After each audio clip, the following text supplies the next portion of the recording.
It may be one of the best business stories you've never heard of. It's not easy because socks aren't necessarily something that's real sexy to talk about. Until now. The life of forward deployed U.S. troops is physically demanding. While the military equips them with basic provisions, they're also sometimes supplemented by gifts from home. And one of the most sought-after items may surprise you: high-quality socks. An army may march on its stomach, but it can't get there with blisters on its feet. Anybody that I talk to, any friends or family, that they asked they wanted to send me anything, I'd always say socks. Because except for certain good pairs like Thorlo's, you go through socks real quick. So the Thorlo company, based in North Carolina, started making specially crafted socks for members of the armed services. These aren't part of any government contract. It's a private company initiative. Thorlo, along with their loyal customers, pay to donate these socks to American troops. We have, in the past few years, have raised the money and donate thousands of pairs of socks and ship them overseas. It's nice to get socks from somebody that knows exactly what I need them for, instead of just basic ordinary socks that just don't cut it. To send that out of their own pocket, and then eventually Thorlo corporately sending those products over to our troops, I mean, it's just a justification that you know at least some people are behind you back home. At a time when they need home the most, we're there for them. That sense of home threads back to the company's humble origins. It's in this modest house in Statesville, North Carolina, where Louis Thornburg began the business. You know, Granddaddy was, among other things, he was a craftsman and a dyeing tool maker, a machinist. And he was an entrepreneur, using his savings to purchase knitting machines. When they first started, my grandmother and my grandfather would take turns knitting for 12 hours, and one would lay on a pile of socks and take a nap, and while the other one knitted, and then they would switch out. And that always left such a huge impression in my mind that before they ever had employees, they were doing this thing on their own. And he just, through sheer grit, willpower, whatever you want to call it, just refused not to live his dream. A dedication to quality craftsmanship turned that dream into a reality. As business picked up, the family home was extended to accommodate a mill. It's basically a concrete block building that the family got together and pretty much built themselves. Now, decades later, his son Jim at the helm, the operation is substantially larger, employing hundreds of workers and boasting a wide variety of highly regarded product lines. And while the business grew, the operators made a commitment to keep manufacturing jobs close to home. The Thorlo company has always been in Statesville, North Carolina, and will always be in Statesville, North Carolina, the manufacturing process. And the Southern culture and the hospitality is definitely woven deep. It's a sentiment firmly endorsed by Thorlo's owner, who vows the company will remain on U.S. soil even after his death. This is what I tell the group and leadership. Look, when I pass, Houdini could not get back. I will come back. I will haunt you at night. You will never sleep again if you screw this up after I'm gone, okay? So I say, no, we'll never outsource. The strong resolve to stay U.S.-based doesn't come easy. The American textile industry has been battered by foreign competitors who don't always play fair. There have been times when it has taken us 2 to 3 years to develop something, and we see competitors and knockoffs knocking us off within 30 to 60 days. A lot of other U.S. textile manufacturers haven't been able to withstand that kind of pressure. You can go into some western North Carolina towns now and it's like ghost towns. I mean, because once the textiles kind of dried up and the furniture factories dried up, there's nothing left over there. But just like the U.S. troops they support, Thorlo won't back down from a fight. The generations of families that work side by side here claim Thorlo's unusual corporate culture gives it a critical advantage.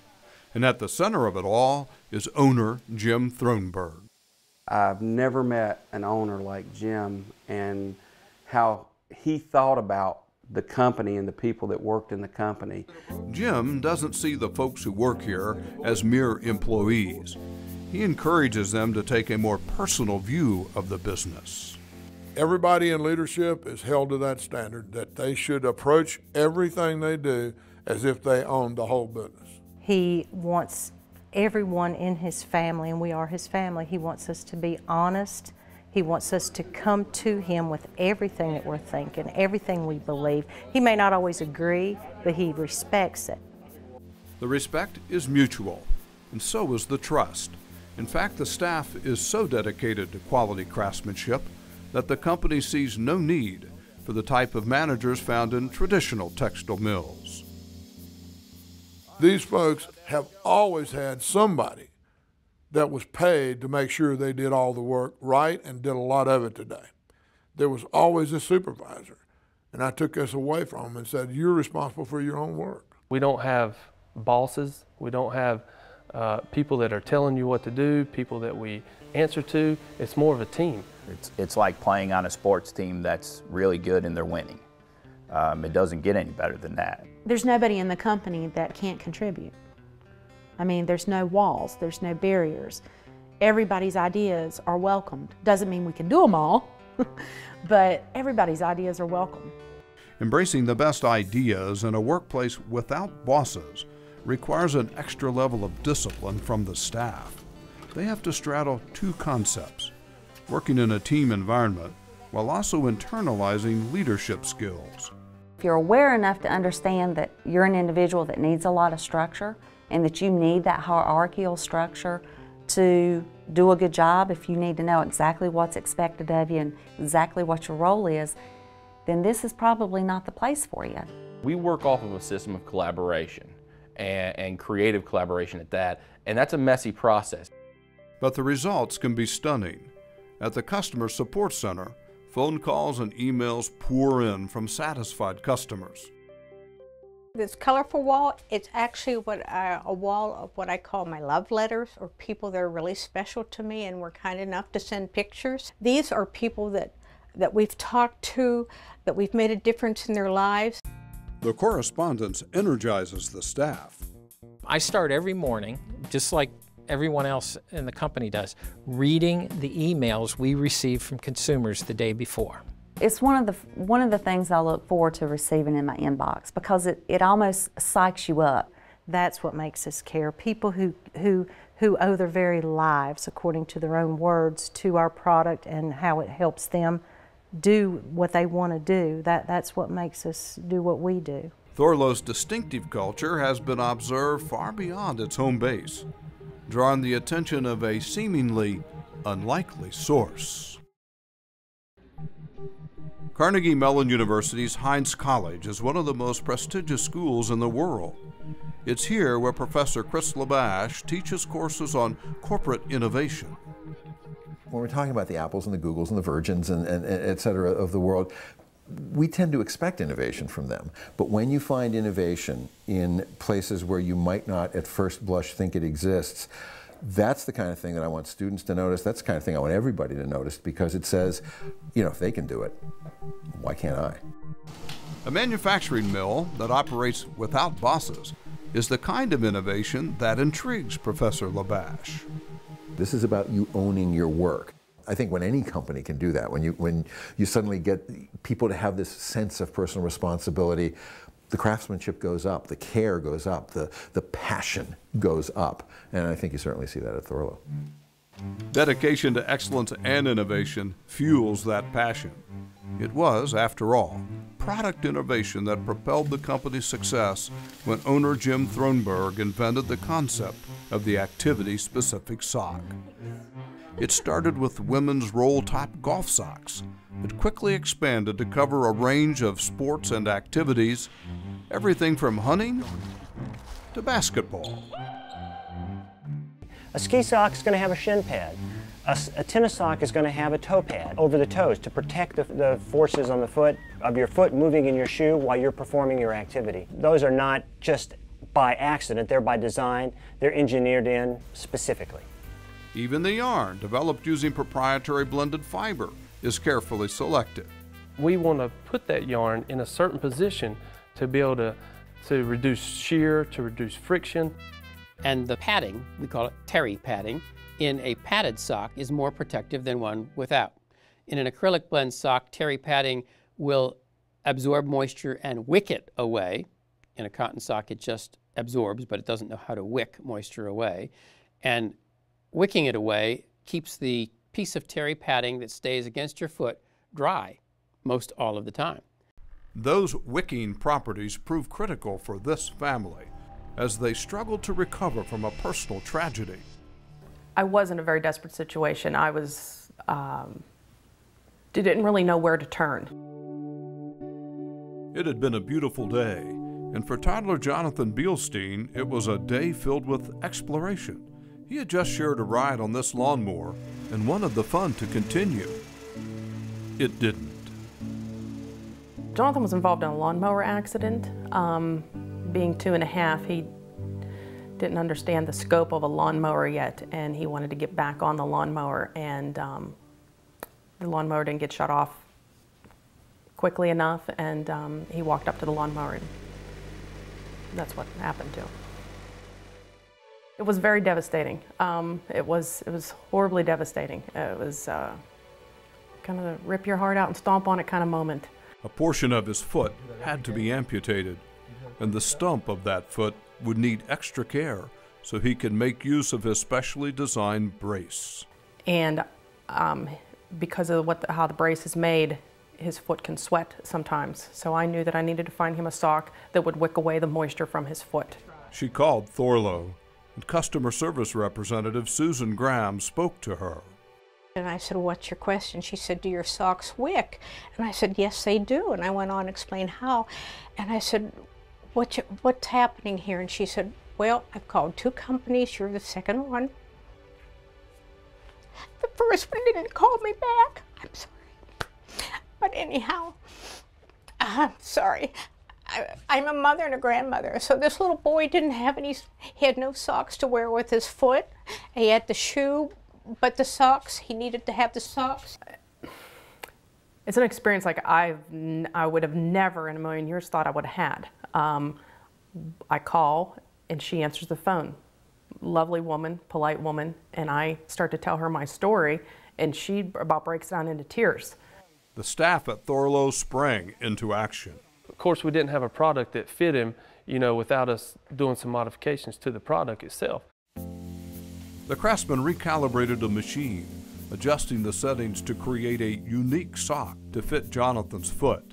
The process took months, but finally, Susan Graham was able to ship the product out. When the socks showed up and I had no bill in there, I called her and I said, we got the socks, but there's no bill. And she says, the owner of the company, he doesn't want to charge you for them. It was a gift to Jonathan. Seeing Jonathan today, no one would suspect anything different about him. He's an active boy who runs and plays without any physical limitations. I sing Thorlo's praises to anybody who asks. Jonathan loves them. Great socks, great company. I have children myself, and I would want somebody to do that for my children. Just a small thing for me, small thing for Thorlo to do, to be able to enhance this little boy's life. Charity and family mean a lot to Thorlo. Whereas improbable as it may sound, selling socks isn't considered the company's primary mission. There's very few people in this company today, all the way down to the janitorial level, that does not know what the common purpose of Thorlo is, which is to serve the long-term best foot health interests of our loyal consumers. It was in that spirit the company participated in a study on the diabetic foot conducted at the Manchester Royal Infirmary by British doctor Andrew Bolton. Thorlo did not structure the studies. They did not pay to have the studies done. All Thorlo did was donate the socks, and then the doctors that did the studies structured the studies, they structured the protocols, they recruited the patient population. None of that was done at Thorlo. It was all done at medical facilities. The results of the peer-reviewed published research were impressive. This research basically proved that the fabric that the company makes, you know, has even more important uses than to help you play tennis better or to help you run better. It could actually save your life if you're a diabetic. Diabetics often experience foot numbness and can't feel a small sore or blister as it develops into an ulcer. The padding on the Thorlo sock helps to mitigate that by reducing pressure and friction. Subsequent studies on other conditions impacting the foot showed similarly positive results. I would tell you, I think knowing Jim, truly, he would rather not sell this product again in his life if he could, as a legacy, be known that he was going to improve the foot health of our world. So Jim turned that mission into a nonprofit cause, the Institute for Preventive Foot Health. The Institute does not endorse Thorlo, choosing instead to keep an arm's-length relationship to preserve its integrity. My father in particular wants his legacy and the family's legacy to be beyond the fact that the Thorlo company makes a great sock. The IPFH is one of many philanthropic causes supported by Jim Thronberg. Whether it's the gift to a single family facing a personal challenge or a massive ongoing donation program like the one to support U.S. troops, Thorlo's efforts have not gone unnoticed. Back at Carnegie Mellon University, Professor Chris Labash sees the upside of all this charitable giving. I think Thorlo's reason for doing this seems to very much be this is the right thing to do, as opposed to this, you know, it's a good business decision to make. But it turns out that doing the right thing actually is a good business decision.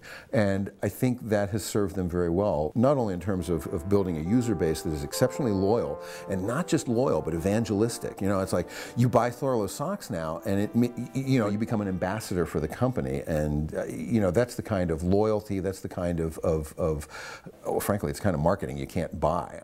And it is more critical than ever as Thorlo continues to evolve and reach out to a different but still discerning consumer demographic.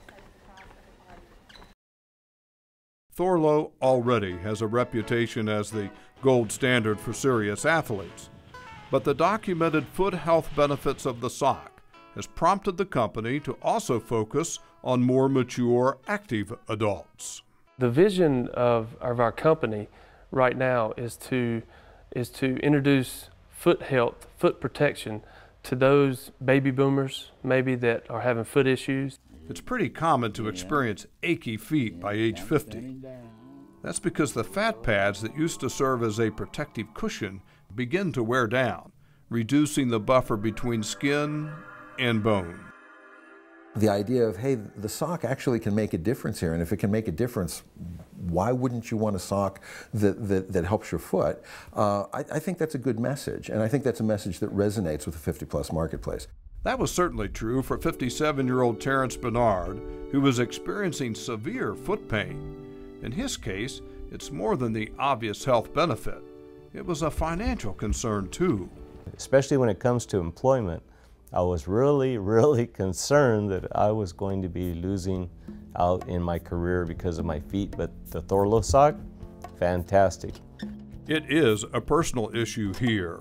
Most Thorlo workers are middle-aged themselves and easily relate to their maturing customer base. When you get to 50-something, and I am 50-something, I turned 50 this year, you start to experience those limitations, and Thorlo actually helps to mitigate the breakdown of those fatty pads almost as a substitute. It allows you to remain young, which is what I like to think about when I think about myself. I am over 50, and when we are designing products, I plug myself into this product. And so we'll do anything we can within reason to make a product that allows the forces on their foot to not become an impact to their life. Quality of life is part of the secret to Thorlo's success, not just for the customers, but for the staff as well. They always say if you do what you love, you'll never work a day in your life. Well, I guess I'm retired at this age because I love what I do. I look forward to coming to work every day, and I look forward to making a difference in the lives of people like me. We want to also be a leader in the industry as far as how you relate to employees, how you engage employees, how you view your business model, just like you know, putting the consumer over profits. I mean, there's not a lot of companies that could get on board with that.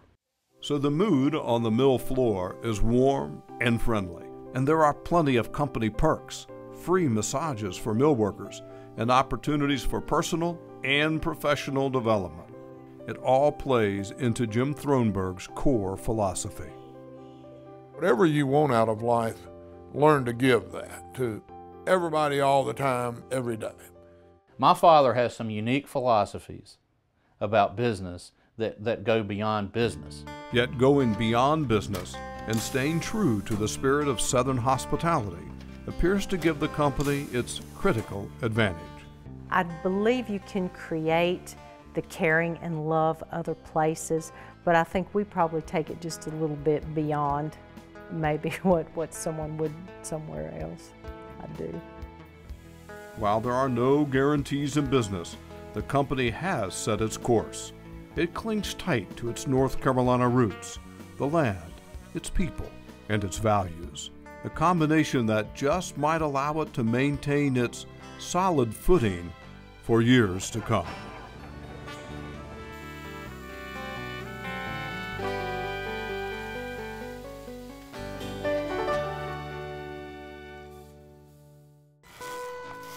Where my whole style of leadership came from is that I was their champion, and the response that they give you is loyalty. Jim, to me, in a lot of ways, has been my father figure over the years. I've been at Thorlo 18 years. I've been here for 15 years, and I still think I'm one of the babies in the family. I've been with Thorlo for 22 years. 23 years in December. I've been here for 22 years. We've got a few people that were here when my grandfather was running. Oh yeah, I'm not leaving. I'll be the guy who shuts the lights out at the end maybe.